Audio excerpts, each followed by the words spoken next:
Hello students, hope all of you are doing very well. तो आज एक नया चैप्टर शुरू करते हैं हम, मार्जिनल कोस्टिंग और break even analysis. Marginal costing and break even analysis, इसके बारे में जानेंगे कि मार्जिनल कोस्ट क्या होती है, marginal cost and break even analysis. ये मार्जिनल आज का टॉपिक रहेगा हमारा, ये चैप्टर का नेम है। टॉपिक रहेगा मार्जिनल कोस्ट के बारे में कि मार्जिनल कोस्ट क्या होती है, मार्जिनल कोस्टिंग क्या होती है, इसकी क्या क्या फीचर्स हैं, अजम्पशंस कौन सी हैं, कौन से एडवांटेज हैं और क्या क्या इसकी लिमिटेशंस हैं। तो सबसे पहले ये चैप्टर शुरू करने से पहले थोड़ी सी बेसिक टर्म्स हैं वो हमें पता होनी चाहिए एक बार। जो हमारी कोस्ट है वो इस चैप्टर में दो हिस्सों में बांट दी जाएगी। टोटल कोस्ट को दो हिस्सों में बांट दिया जाएगा, एक होगी वेरिएबल कोस्ट और दूसरी होगी फिक्स्ड कोस्ट। इसके अलावा कहीं कहीं पर आएगा कि जो वेरिएबल भी नहीं है, फिक्स्ड भी नहीं है, सेमी वेरिएबल बोलेंगे उसको, जैसे डेप्रिसिएशन होता है, सेमी वेरिएबल कोस्ट ज़्यादातर इनका ही यूज होगा। तो वेरिएबल कोस्ट और फिक्स्ड कोस्ट क्या कौन सी होती हैं? वेरिएबल कोस्ट होती हैं जो प्रोडक्शन के साथ साथ, प्रोडक्शन घटने के साथ घट जाएंगी, प्रोडक्शन बढ़ने के साथ बढ़ जाएंगी। जैसे मटेरियल है और लेबर हैं, ओवरहेड्स हैं, आपके डायरेक्ट ओवरहेड। जितना ज़्यादा प्रोडक्शन करना चाहते हो, आउटपुट जितना ज़्यादा चाहिए, प्रोडक्शन जितना ज़्यादा करना चाहते हो, तो मटेरियल उतना ही ज़्यादा लगेगा। यानी कि जो वेरिएबल कोस्ट है आपकी, जो वीसी है, वेरिएबल कोस्ट है, वो आउटपुट के साथ डायरेक्टली रिलेटेड है। आउटपुट बढ़ेगा तो वेरिएबल कोस्ट भी बढ़ेगी, आउटपुट घटा दोगे तो वेरिएबल कोस्ट भी घट जाएगी। क्यों? क्योंकि जैसे आउटपुट बढ़ानी है तो उसके लिए मटेरियल भी ज़्यादा लगेगा, लेबर भी ज़्यादा लगेगा, तो उस पर कॉस्ट आएगी। मतलब ये आउटपुट बढ़ने के साथ वेरिएबल कॉस्ट बढ़ जाएगी और आउटपुट घटने के साथ वेरिएबल कॉस्ट घट जाएगी। ये तो हो गया आपकी वेरिएबल कॉस्ट। उसके बाद आता है फिक्स्ड कॉस्ट। फिक्स्ड कॉस्ट क्या होती है? वो कॉस्ट जिसका आउटपुट से कोई लेना देना ही नहीं है। आउटपुट घटाओ बढ़ाओ जो मर्जी करो, फिक्स्ड कॉस्ट आपकी उतनी ही रहेगी। जैसे कि रेंट है, किसी फैक्ट्री, कोई फैक्ट्री ले रखी है रेंट पर मान लो। अब उस फैक्ट्री में चाहे आप 1 यूनिट बनाओ, चाहे 1000 यूनिट बनाओ, उसका किराया उतना ही रहेगा महीने का या साल का। मान लो कि वो 1000 रुपये पर मंथ है,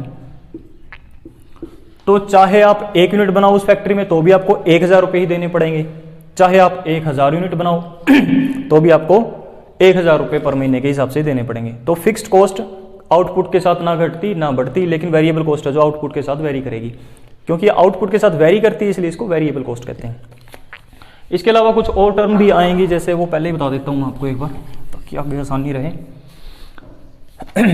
जैसे कि इसमें प्रॉफिट निकालने का एक तरीका होगा जिसका एक पैटर्न है, वो पूरे चैप्टर में चलेगा। सेल में से घटा दी जाएगी वेरिएबल कॉस्ट, जो बचकर आएगा उसको बोलेंगे हम कंट्रीब्यूशन। अब कंट्रीब्यूशन में से अगर आप फिक्स्ड कॉस्ट भी घटा दो तो आपका प्रॉफिट बचेगा। यही पैटर्न, इसी पैटर्न से बहुत सारे जितने आगे फार्मूले आएंगे सारे इसी पैटर्न से निकलेंगे। तो इस पैटर्न को एक बार याद कर लेना।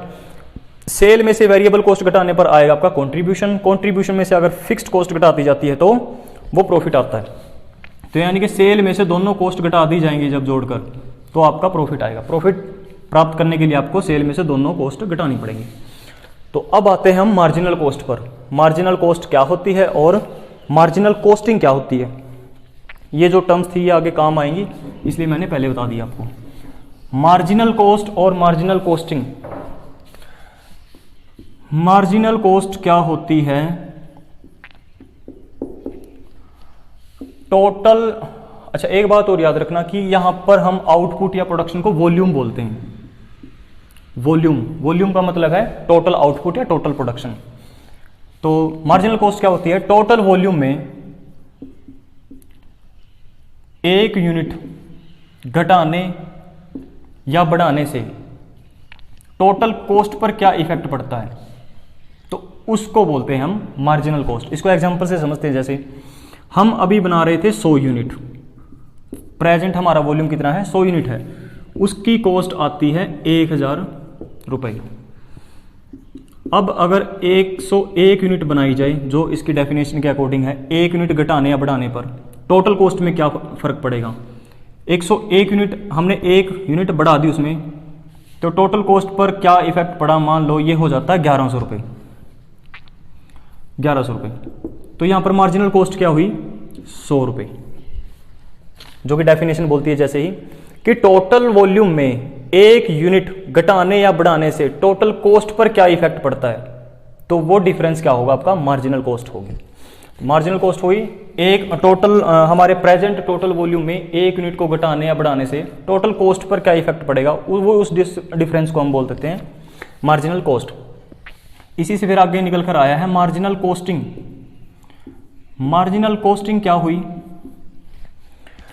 मार्जिनल कॉस्ट, वैसे तो मार्जिनल कॉस्ट वेरिएबल कॉस्ट को ही मार्जिनल कॉस्ट बोलते हैं। इस चैप्टर के अकॉर्डिंग हम मार्जिनल, इस टॉपिक के अकॉर्डिंग वेरिएबल कॉस्ट को ही मार्जिनल कॉस्ट बोला जाता है, यानी कि variable cost is equal to marginal cost. इसमें करते क्या हम मार्जिनल कॉस्ट में, मार्जिनल कॉस्टिंग में टोटल कॉस्ट को हम दो हिस्सों में बांट देते हैं, एक होती है हमारी वेरिएबल, एक होती है फिक्स्ड कॉस्ट। तो मार्जिनल कॉस्टिंग क्या है, टोटल कॉस्ट को दो हिस्सों में बांटकर, वेरिएबल कॉस्ट और फिक्स्ड कॉस्ट, टोटल कॉस्ट को दो हिस्सों में बांटकर वॉल्यूम के चेंज करने से, यानी कि अप या डाउन करने से हमारे प्रॉफिट और कॉस्ट में क्या डिफरेंस आता है, उस पर क्या प्रभाव पड़ता है। दोबारा समझो कि टोटल कॉस्ट को दो हिस्सों में बांट दो, वेरिएबल कॉस्ट और फिक्स्ड कॉस्ट, दो हिस्सों में बांटकर टोटल वॉल्यूम में चेंज करने से, चेंज करने का मतलब है टोटल वॉल्यूम को घटा दो या फिर बढ़ा दो, प्रोडक्शन को, टोटल प्रोडक्शन को घटाने या बढ़ाने से हमारे प्रॉफिट और कॉस्ट में क्या चेंज आता है, उस पर क्या इफेक्ट पड़ता है उसका। तो इस टेक्निक को बोलते हैं हम मार्जिनल कॉस्टिंग। जैसे पहले 1000 यूनिट बनाते थे, प्रॉफिट होता था मान लो उससे 700 रुपये, कॉस्ट आती थी मान लो कि टोटल कॉस्ट आती थी आपकी 900 रुपये, सेल ज़्यादा होगी, सेल ज़्यादा होती थी। अब वॉल्यूम में चेंज कर दो, 1100 यूनिट कर दो या 1200 यूनिट कर दो, टोटल वॉल्यूम में चेंज करने से हमारे प्रॉफिट में क्या चेंज होता है, मान लो कि ये 800 रुपये हो गया और कॉस्ट आपकी मान लो कि 950 रुपये होगी। तो इस चीज़ को देखना हमने कि टोटल वॉल्यूम में चेंज करने से प्रॉफिट और कॉस्ट पर इसका क्या इफेक्ट पड़ेगा, उस टेक्निक को बोलेंगे हम मार्जिनल कॉस्टिंग। तो दो टॉपिक हुए हैं अभी हमारे, एक मार्जिनल कॉस्ट और दूसरा मार्जिनल कॉस्टिंग। मार्जिनल कॉस्ट क्या है, टोटल वॉल्यूम में एक यूनिट को घटाने या बढ़ाने से टोटल कॉस्ट में क्या इफेक्ट पड़ता है उसका, उस डिफरेंस को बोल देते हैं हम मार्जिनल कॉस्ट। और मार्जिनल कॉस्टिंग क्या है, टोटल कॉस्ट को दो हिस्सों में बांट दो, वेरिएबल कॉस्ट और फिक्स्ड कॉस्ट। अब देखो कि वॉल्यूम में चेंज करने से प्रॉफिट और कॉस्ट में, टोटल प्रॉफिट और टोटल कॉस्ट में उसका क्या इफेक्ट पड़ा।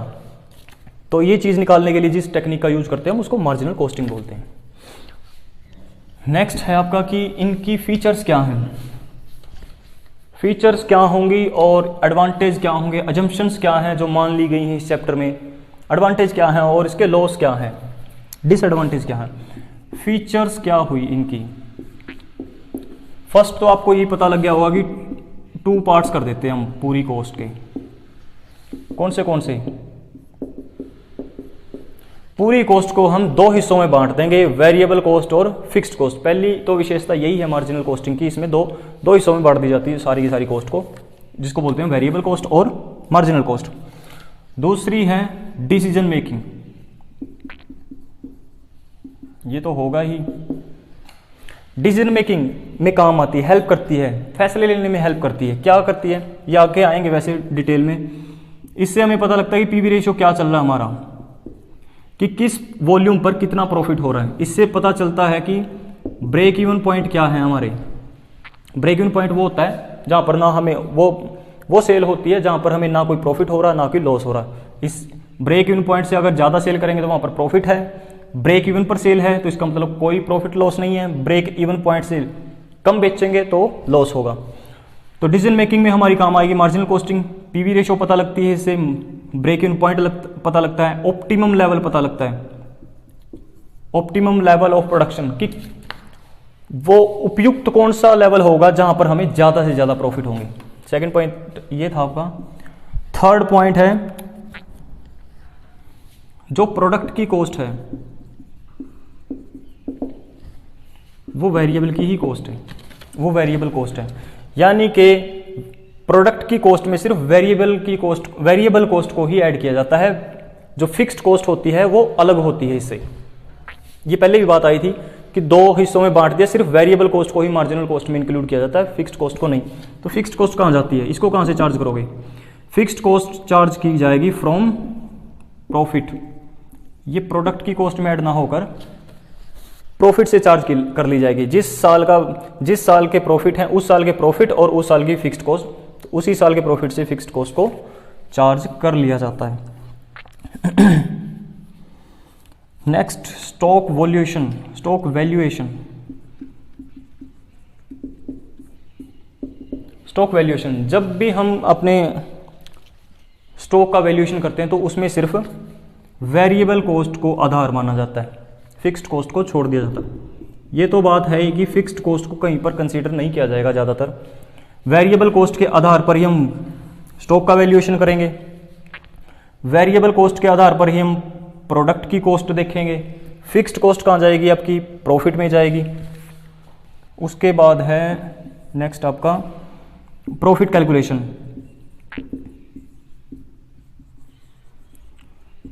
प्रॉफिट की कैलकुलेशन कैसे करेंगे? प्रॉफिट की कैलकुलेशन का फॉर्मूला यहां पर बताया था मैंने। सेल में से वेरिएबल कॉस्ट और फिक्स्ड कॉस्ट घटा दो तो वो प्रॉफिट आ जाएगा आपका, ये प्रॉफिट आ जाएगा। तो ये 5 इसकी फीचर हैं। सबसे पहले तो 2 पार्ट में बांट दो, फिक्स्ड कॉस्ट और वेरिएबल कॉस्ट। दूसरा है डिसीजन मेकिंग में मदद करती है, इससे हमें पीवी रेशो पता लगती है, ब्रेक इवन पॉइंट लगता है पता, सेलिंग प्राइस भी पता लगता है, प्रॉफिट पता लगते हैं, ऑप्टिमम लेवल पता लगता है। थर्ड है प्रोडक्ट की कॉस्ट ही वेरिएबल कॉस्ट होती है, इसकी विशेषता यह है कि वेरिएबल कॉस्ट को ही प्रोडक्ट की कॉस्ट मान लिया जाता है। फोर्थ है फिक्स्ड कॉस्ट को हम वेरिएबल कॉस्ट के अलावा जो फिक्स्ड कॉस्ट बच गई तो उसको कहाँ से चार्ज करोगे? वो आपकी प्रॉफिट से चार्ज होगी। फिफ्थ पॉइंट है स्टॉक वैल्यूएशन। स्टॉक वैल्यूएशन में सिर्फ वेरिएबल कॉस्ट को आधार माना जाएगा, इसके आधार पर ही स्टॉक का वैल्यूएशन होगा। सिक्स्थ पॉइंट है प्रॉफिट कैलकुलेशन। प्रॉफिट की कैलकुलेशन कैसे होगी? उसका एक ये पैटर्न रहेगा, सेल में से वेरिएबल कॉस्ट घटेगी पहले, फिर फिक्स्ड कॉस्ट घटेगी और उसके बाद जो बचेगा वो आपका होगा प्रॉफिट। तो ये 5-6 फीचर्स थे इसके। इसके बाद है अजम्पशंस। क्या क्या अजम्पशंस मान ली गई हैं? अभी तक क्लियर हो भी गया होगा आपको। अजम्पशंस क्या होंगी? मार्जिनल कॉस्ट में क्या क्या बातें हैं जो मान ली गई हैं कि ये तो होंगी। ये मान लिया गया है कि टोटल कॉस्ट को 2 पार्ट्स में बांटा जा सकता है। वो 2 पार्ट आपको पता है, वीसी और वेरिएबल कॉस्ट और फिक्स्ड कॉस्ट। तो ये अजम्पशंस है, जरूरी नहीं कि हो। अजम्पशंस है कि टोटल कॉस्ट को हम 2 हिस्सों में बांट सकते हैं, एक है वेरिएबल कॉस्ट और दूसरा है फिक्स्ड कॉस्ट। दूसरी अजम्पशंस है कि वेरिएबल कॉस्ट है जो पर यूनिट सेम रहेगी हमेशा, पर यूनिट सेम रहेगी या कांस्टेंट रहेगी। इसके क्या मायने हुए? आप चाहे कम मटेरियल खरीदो चाहे ज़्यादा खरीदो, उसका डिस्काउंट वगैरह को इसमें माना नहीं जाता। मतलब कि आप चाहे कितना ही बल्क में खरीद लो मटेरियल, वो जो कॉस्ट है वो पर यूनिट कॉस्ट है वो सेम रहेगी। थर्ड है फिक्स्ड कॉस्ट भी आपकी कांस्टेंट रहेगी, चाहे आप कितना भी वॉल्यूम या कितना भी प्रोडक्शन कर लो, कितना भी प्रोडक्शन करो आपकी फिक्स्ड कॉस्ट भी कांस्टेंट रहेगी। फोर्थ अजम्पशन है सेलिंग प्राइस भी आपका, जो सेलिंग प्राइस है वो भी कांस्टेंट रहेगा। यानी कि जो मार्केट के फैक्टर हैं वो सेलिंग प्राइस को इफेक्ट नहीं करेंगे, ये मान लिया गया है। वास्तव में ऐसा होता नहीं। जो मार्केट के फैक्टर्स हैं, मार्केट फोर्सेज हैं जो सेलिंग प्राइस को इफेक्ट करती हैं, लेकिन इस चैप्टर में हमने मान लिया कि सेलिंग प्राइस भी आपका कांस्टेंट रहेगा। फिफ्थ पॉइंट है केवल वॉल्यूम है जो कॉस्ट को प्रभावित कर सकता है। कॉस्ट सिर्फ एक ही चीज से इफेक्ट होगी, वो है वॉल्यूम। वॉल्यूम मीन्स आउटपुट, कि आप आउटपुट कितना करते हो उससे आपकी टोटल कॉस्ट इफेक्ट होगी। ये 5 अजम्पशंस हैं, ये आपको आगे भी काम आएगी। इनको याद कर लो कि 2 हिस्सों में बांट सकते हैं, वेरिएबल कॉस्ट और फिक्स्ड कॉस्ट। उसके बाद वेरिएबल कॉस्ट पर यूनिट हमेशा ही सेम रहेगी, चाहे आप प्रोडक्शन कितना भी करो, घटाओ बढ़ाओ कैसे भी करो। फिक्स्ड कॉस्ट है वो भी आपकी कांस्टेंट रही है, तो हमेशा कांस्टेंट रहती ही है। फिक्स्ड कॉस्ट, तभी इसको फिक्स्ड बोला जाता है। सेलिंग प्राइस आपका कांस्टेंट रहेगा, मार्केट फोर्सेस पर कोई भी इफेक्ट नहीं डालेंगी, और जो वॉल्यूम है सिर्फ वही एकमात्र फैक्टर है जो आपकी टोटल कॉस्ट को इफेक्ट करता है। तो आज का यही टॉपिक था। एक बार तो नेक्स्ट करें, मार्जिनल कॉस्ट के एडवांटेज क्या हैं और लिमिटेशंस क्या हैं इसकी।